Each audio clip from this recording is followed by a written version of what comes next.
Welcome back to another video. Today we are talking about how strong is Killer B. Now when Killer B is first introduced, he is by far the strongest ninja or strongest Jinchuriki before Naruto of course gets KCM2 mode.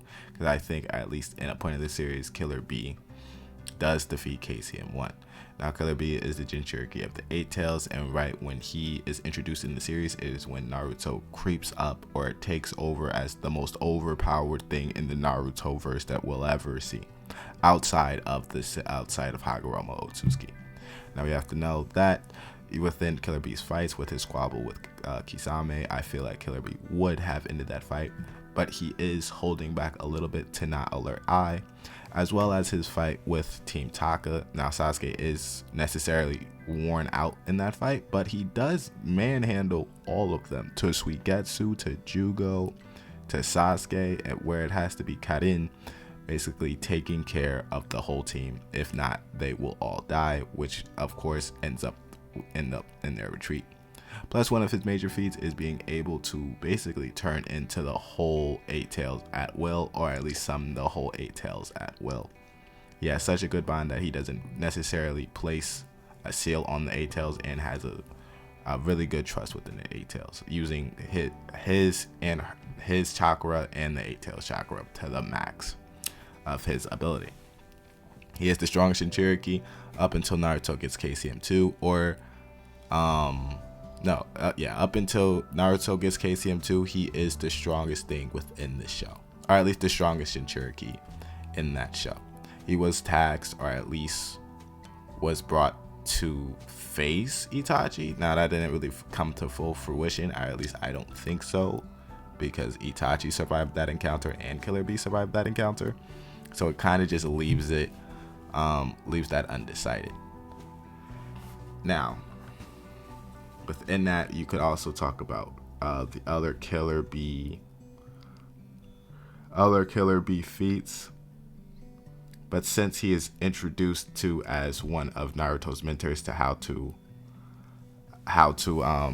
of course conquer the tailed beast, or at least gain friendship within the tailed beast, yeah, you really don't see much.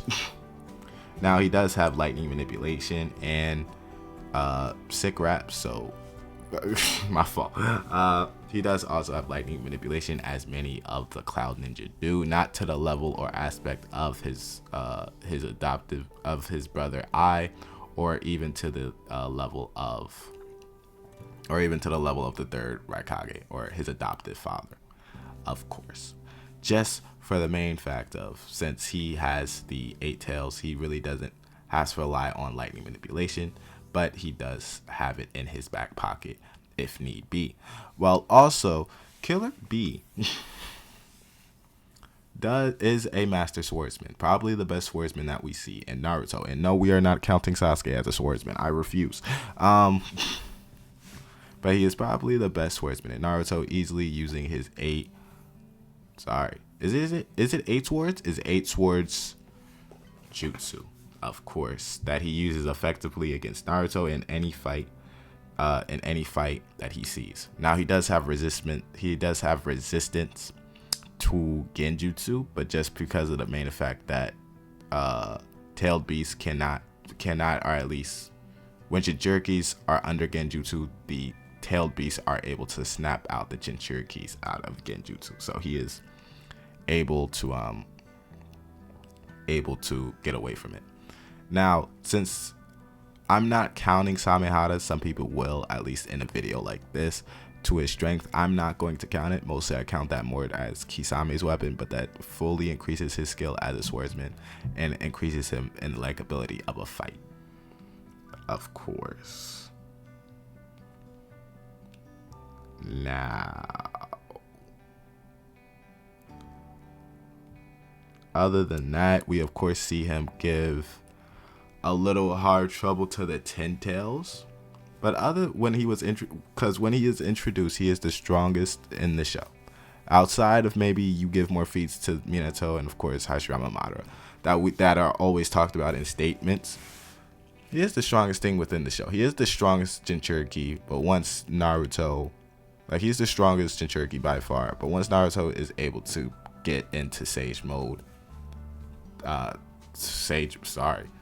KCM2, he surpasses B. Now, of course, if you want to say, oh, he's Kisame's level, I would disagree, just because I think with Killer B's later feats within the war arc, I think he would fold Kisame quite easily. Now, of course, you can like and subscribe. Let me know your thoughts in the comment section below where you would place B. I would say he's maybe top 15 strongest in the Naruto franchise, at least before we reach Boruto. And he's still alive in Boruto somehow, at least in my opinion. Let me know your thoughts in the comment section below, though, and I'll see you in the next one.